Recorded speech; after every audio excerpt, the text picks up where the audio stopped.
राज्य में सुदृढ़ हेब विपर्य परिचालना व्यवस्था और एथिपाई चारिटी सहर लागिबो डपलर राडार। राजस्व मंत्री सुरेश पुजारी अध्यक्षतार लोकसेवा भवन में उच्चस्तरीय समीक्षा बैठक में निष्पत्ति निया जायछि।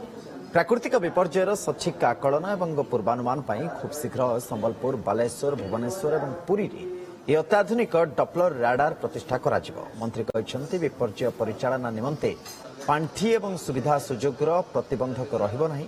राज्य में बहुमुखी बन्या और बात्या आश्रय केन्द्र निर्माण कार्य को त्वरान्वित करने को विभागीय अधिकारी को निर्देश दिया जायछि। प्राकृतिक विपर्य को रोकिबा पाई मध्य विभिन्न विभाग को आम विभिन्न समय पैसा दी था जो जहाँ फल से माने